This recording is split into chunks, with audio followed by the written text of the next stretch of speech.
exotic booth on a far-flung holiday. Come fly with me, let's fly away.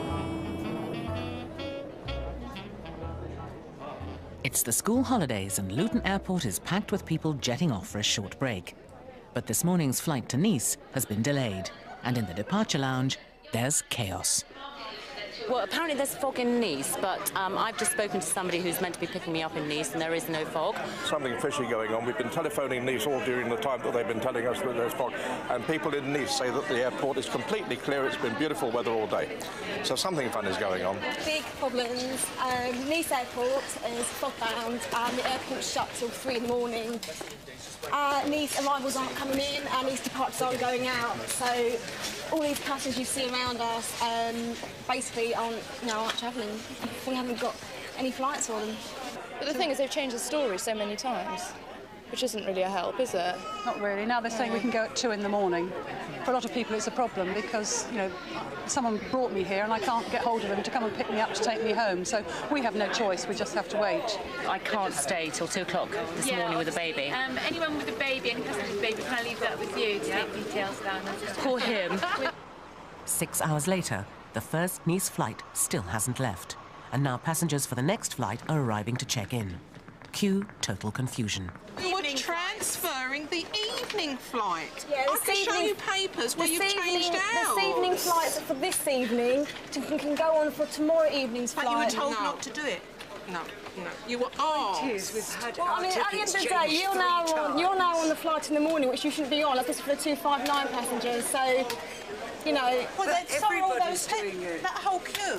So if there's 100 seats, there's 300 people on one flight. A young French student has decided to take matters into his own hands. Planes are flying to Nice tonight, that is sure. In certain, I guess. Otherwise, what you have to do is board your plane straight here at Easyjet sales for tomorrow. And the first plane is at 6:45, 6:45. And tonight they will offer you the Hotel Ibis. At the sales desk, Katrina is under siege. We've got poor ladies that are on here today. Okay, one now, well, you know, not here now, but these ladies aren't even on this desk, so they've just come over to help. She's supposed to finish 4 hours ago.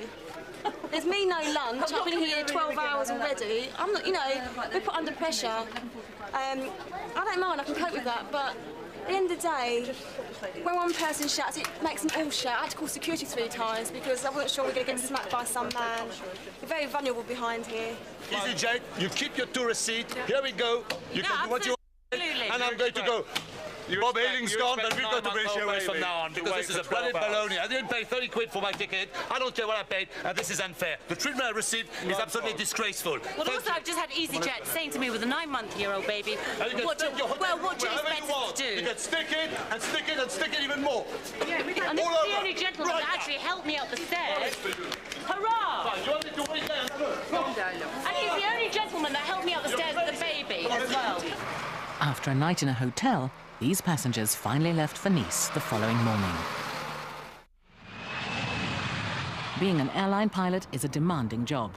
It's a role traditionally dominated by men, but women are gradually breaking through. 24-year-old Liverpudlian Georgie Hobbs has just landed a job at Easyjet. The airline has 260 pilots. Georgie will be one of only 10 women among them. If I fly with a captain for the first time, I know that the first thing he's thinking about probably is the fact that I'm a girl. Whereas with every other first officer he's ever flown with, it's, you know, how he's flying. So you always have to get over that initial hurdle before he actually realises that you're actually good at flying an aeroplane.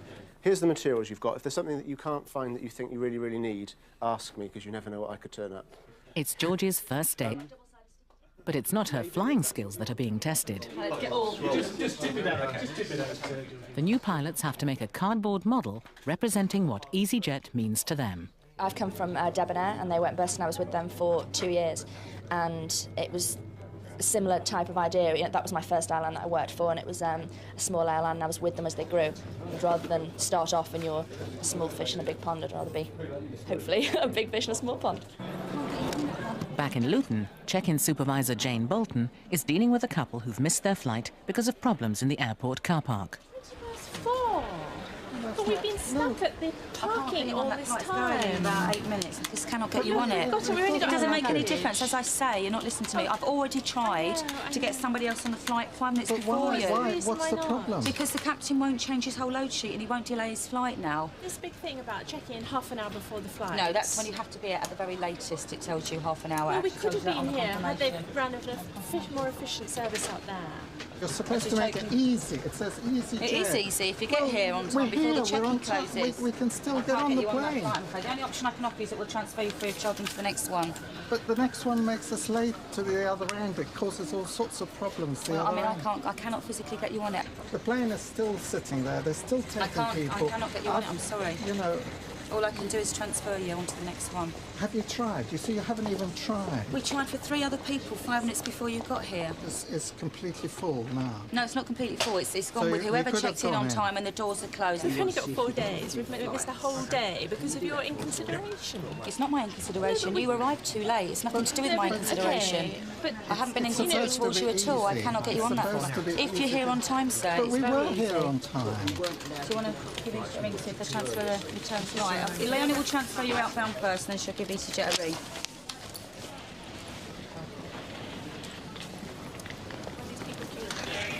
We've lost the whole day. And the next flight is at 4:30. So here we are in plenty of time, and because of their inefficiency, we've missed our flight. We only have 4 days holiday anyway. We've missed 25% of our holiday just because the blessed car park. Georgie Hobbs has finished her first day's training, but she's no stranger to the skies. She's been flying since she was 15 and qualified for her private pilot's licence on her 17th birthday. I couldn't get any time off school, so I had to go really early in the morning. And my mum didn't want to know I was doing it, but I didn't tell my dad either, but he knew that I'd always do it on my 17th birthday, because obviously I wanted to do it as soon as possible. So he actually came to the airport, and when I landed, he and walked back into the flying club. He was there, and he'd watched it from control tower and everything, and he drove me back to school. I was at boarding school at the time. And I ran into my lesson, and I was like, oh, I'm sorry, I'm like 10 minutes late. And they were like, where have you been? And I actually didn't say anything, because it was just far too embarrassing. Qualifying as a first officer will be a stern test of Georgie's ability and determination. As a young pilot, she's under added pressure to prove herself. You are going to be nervous if there's a captain who's been flying the 737 for 25 years, and I've been flying it for a week. And, you know, because I want to obviously show him that I've got the ability to be able to be very good. What have you got inside? It's over 5 kilos? Sorry? What have you got inside? It's over 5 kilos. Katrina is a key member of the team at Luton Airport, but she nurtures a secret ambition to be a model. She's already done a few photo shoots in her spare time, but now she's been approached to do some catwalk modelling for a charity fashion show. I'm excited, but I'm really nervous because at the end of the day, you know, I mean, I've done a lot of photographic work, but I've never done catwalk. This is the first catwalk I've done. So I come out and I just do a bit of a walk. Everyone's watching me, so embarrassing. I'll start again. Like, don't follow me, go back.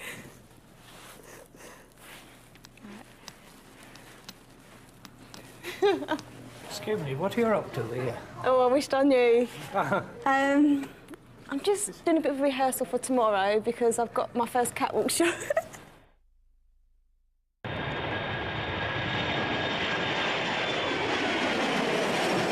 Stephen McGarvey is one of 120 new recruits who are taking a 4-week course to become members of Easyjet's cabin crew. But their training is not just about good customer service. Take a step back with your right, left arm up, turn towards the screen, elbow down by your hip. Right, lovely. Have a go with each other then. Throttle each other. Nice and kind to each other, though. Today, the trainees are learning how to defend themselves. Although you know you're going to get aggressive people, you don't think that it could get physical, and you don't think someone's want to strangle you. You know, just for doing absolutely nothing. But they must do, because we have to learn this. There are 90 serious incidents of air rage in the UK each year. And with the emergency services 30,000 feet below, it's vital that the crew can deal with aggressive situations. Really whack your bum back, make some space, because if you have a look there now, look how much space there is between me and Stephen. I've made the gap so that it's easier for me to step through. OK? Soon, Stephen and the trainees will have their first flights, and they're hoping they won't need this part of their training. At gate 11, some of the passengers for the Belfast flight have gone missing. It's a further and final call for Andrew Neve, wishing to travel to Belfast to immediately contact gate 11. Kindly be advised that your flight has now boarded and we are in the process of offloading your luggage. You don't get it now. You won't.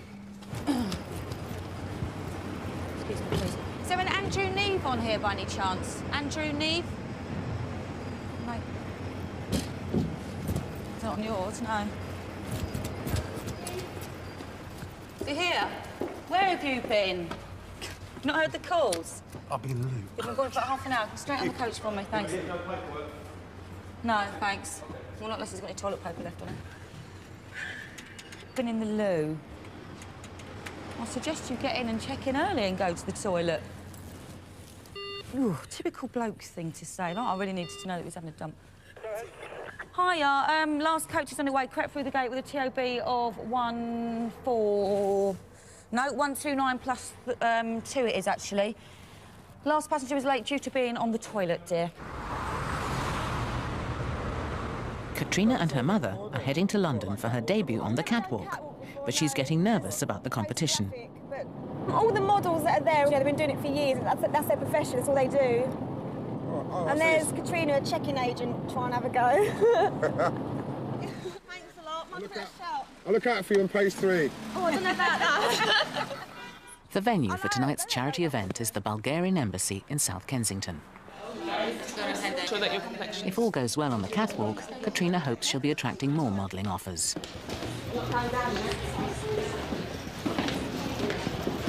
Flowing, just keep going. You're doing really well, Katrina. Katrina has fought a battle against cancer.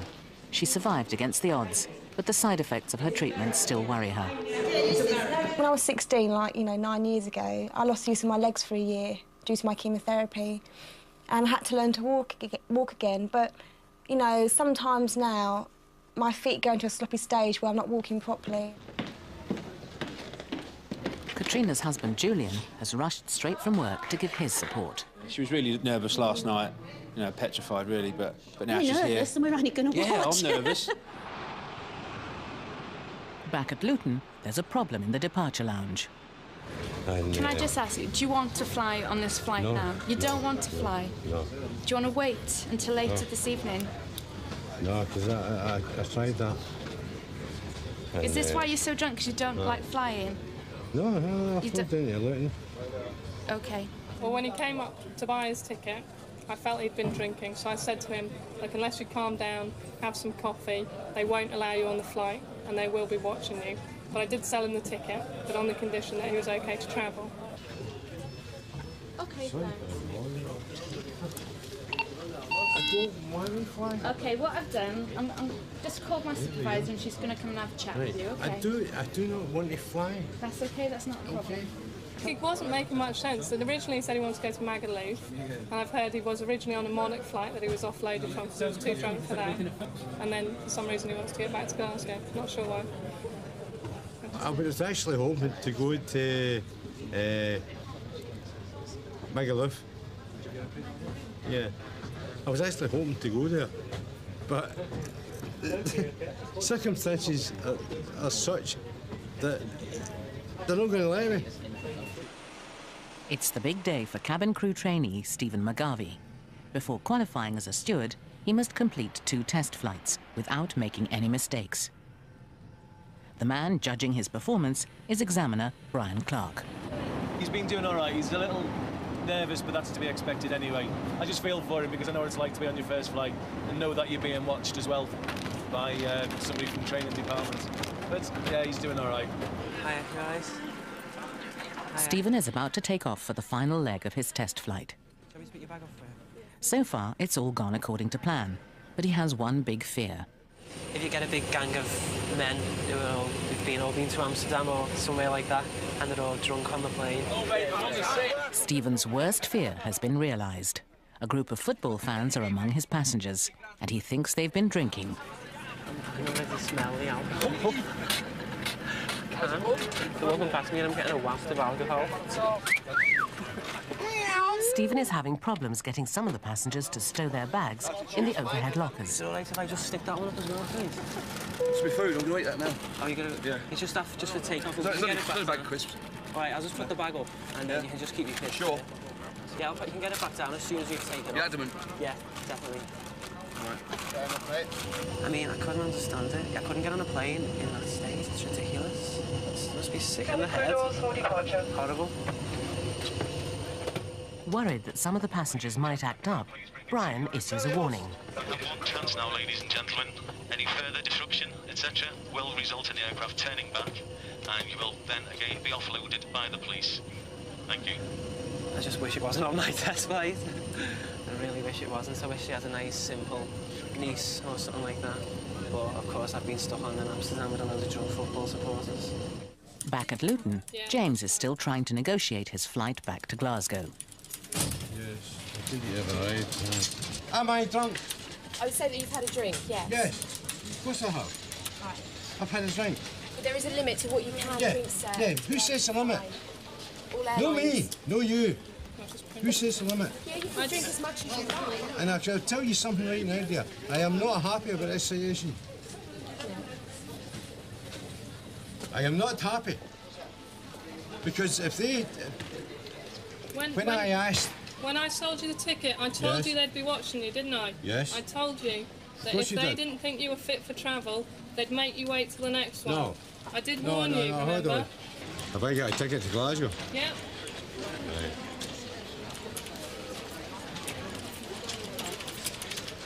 When's that for? The next flight to Glasgow. Do you want to go on the next flight? Yes. Yeah? 7:10. The next flight. I can put you on that one. It's not Now, going to cost you why didn't you actually organise a flight to Magaluf? We don't fly to Magaluf. No, I know you don't. Right, okay, right. So it's strong coffee, okay? Strong coffee, yeah. Strong black coffee, you promise? Strong black coffee, yeah. Because they'll watch you even more on the next one, I I know promise. you will. I know you will. Right. At the Bulgarian embassy, the party is in full swing. But behind the scenes, there are last-minute nerves. Oh, please don't let me trip. Katrina's family have been joined by EastEnders star Troy Titus Adams, who's come to watch the show. For Katrina, the next few minutes will decide if she's got what it takes to become a catwalk model.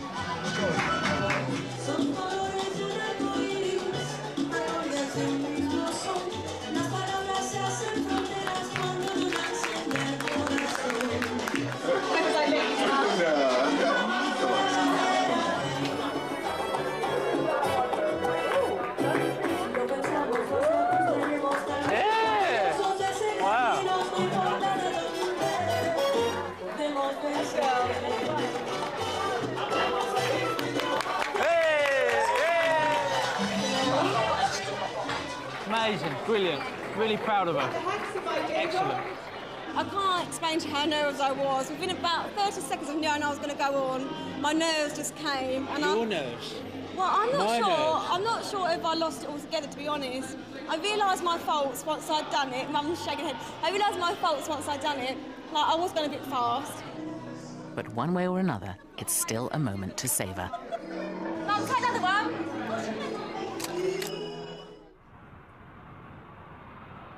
After a rowdy start, the football fans on Stephen's test flight have settled down. It must have been awful for him to see them all get on. But he's coped really well, and he's calming down as much as we all did, so I think he's done really well. But the stress has got to him, and he's beginning to forget some of his more basic duties. He's forgotten a few things. For example, a toilet check or a bag in the overhead locker for takeoff or landing.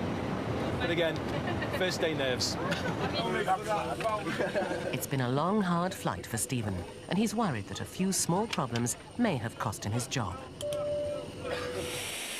The passengers have all been well behaved, but as a precaution, the police have been called to meet the plane as it lands in Liverpool. Bye now. Bye. Bye. But animals get treated better than this, don't they? Well. See you now. Bye. We didn't call you out for any individual person. It was just because the feeling amongst the crew was that if you weren't here, I mean, they've been as quiet as mice for the flight, but we've just had this feeling that once they were here, they'd kick up. You don't think there's anything that we can take people to court on? I don't. No. Okay, we'll take their details, and if you require them for any purpose. Yeah. But thanks very much for coming out. It's purely precautionary on our part, anyway. Okay, thanks very much. Okay, cheers now. With the flight safely landed, Stephen still has one concern. Will he be the only one from his class not to pass the course? Everyone who I've spoke to who's on my course, who's had the check flight and passed, they said they've done the same things. They were getting stupid things wrong, but they passed. So that's all I keep my fingers crossed. The crew head back to base. It's time for Stephen to find out if he's passed his test flight. Brian has the answer. All right then, Stephen. Well, I think you've worked really, really hard today. You really have. I don't want you to go home feeling bad about this. I don't want you to feel down. I don't want you to feel like you haven't done a good job, because you have. You've done a really good job today. But if you don't mind, if we can arrange with the crew and we'll just do 2 more sectors together, OK? Stephen has failed. Before he can become a fully fledged member of crew, he must complete 2 more test flights. I'm okay about it. I just want to get the next 2 check flights out the way and then just start as soon as possible. After retaking his test flight, Stephen qualified as a member of cabin crew. James eventually sobered up enough to be allowed to fly home.